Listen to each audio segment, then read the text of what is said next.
ইংরেজি গ্রামার শিখতে গেলে এই ইনট্রান্সিটিভ ভার্ব শব্দটা আমাদের প্রায় একটু দ্বিধায় ফেলে দেয়, তাই না? মনে হয় কি যেন একটা কঠিন জিনিস। কিন্তু বিশ্বাস করুন, ব্যাপারটা আসলে খুবই সহজ। তো আজকের আলোচনায় আমরা ঠিক এটাই দেখব, কিভাবে এই অকর্মক ক্রিয়াকে একদম সহজে চিনে ফেলা যায়। আচ্ছা, চলুন তো আলোচনাটা একটা প্রশ্ন দিয়ে শুরু করা যাক। এমন কোনো ভার্ব বা ক্রিয়ার কথা কি ভাবা যায় যেটা নিজেই নিজের মধ্যে সম্পূর্ণ, মানে যার অর্থটা বোঝানোর জন্য অন্য কোনো শব্দ বা ধরুন কোনো ব্যক্তির দরকারই হয় না? একটু ভেবে দেখুন তো, কারণ এই প্রশ্নের মধ্যেই কিন্তু লুকিয়ে আছে আমাদের আজকের টপিকের আসল রহস্যটা। তো চলুন আর দেরি না করে প্রথমেই জেনে নিই এই ইন্ট্রান্সিটিভ ভার্বস বা অকর্মক ক্রিয়া জিনিসটা আসলে কি, এর সংজ্ঞাটাই বা কি বলছে। যদি একদম সহজ করে বলি যে ভার্বের কাজটা শেষ করার জন্য কোনো অবজেক্ট বা কর্মের দরকার হয় না, সেটাই হলো ইন্ট্রান্সিটিভ ভার্ব। এখন প্রশ্ন আসতে পারে, এই অবজেক্ট জিনিসটা কি? অবজেক্ট মানে হলো যা বা যাকে নিয়ে কাজটা করা হচ্ছে।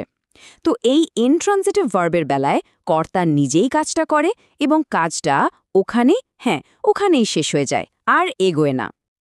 দেখুন, এই কথাটা কি দারুণভাবে পুরো বিষয়টা বুঝিয়ে দিচ্ছে। ইনট্রান্সিটিভ ভার্ব কিন্তু ঠিক এই রকমই, মানে কাজটা হচ্ছে ঠিকই, কিন্তু তার প্রভাবটা অন্য কারোর উপর গিয়ে পড়ছে না। কর্তা যে কাজটা করছে সেটা যেন একটা গণ্ডির ভেতরে, তার নিজের মধ্যেই আটকে থাকছে। ব্যাপারটা বেশ মজার, তাই না? তো সংজ্ঞা তো বোঝা গেল, কিন্তু দেখুন, যে কোনো কিছু শেখার সবচেয়ে ভালো উপায় কি? উদাহরণ দেখা, তাই তো? চলুন এবার কয়েকটা সহজ বাক্য দিয়ে বিষয়টা আরও পরিষ্কার করে ফেলি। এখানে ৩টা খুব সাধারণ উদাহরণ আছে। প্রথমটা দেখুন, হি রানস ফাস্ট, মানে সে দ্রুত দৌড়ায়। পরেরটা, দ্য বেবি ক্রাইজ, শিশুটি কাঁদে। আর শেষেরটা হল, the sun rises in the east, অর্থাৎ সূর্য পূর্ব দিকে ওঠে।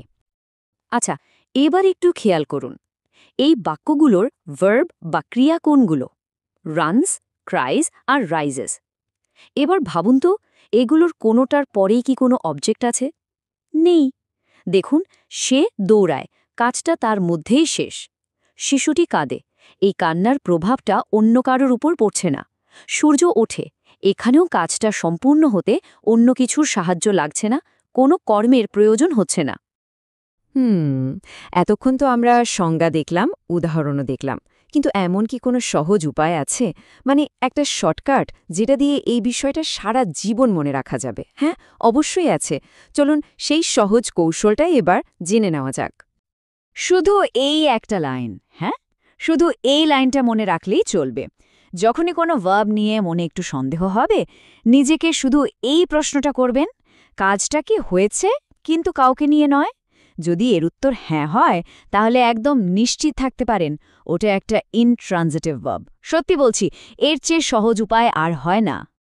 তাহলে কি দাঁড়ালো, এই সহজ কৌশলটা জানার পর ইনট্রান্সিটিভ ভার্ব চেনাটা এখন অনেক সহজ হয়ে গেল, তাই না? আশা করা যায় এখন থেকে যে কোনো বাক্য দেখলেই এই অকর্মক ক্রিয়াকে খুব সহজেই কিন্তু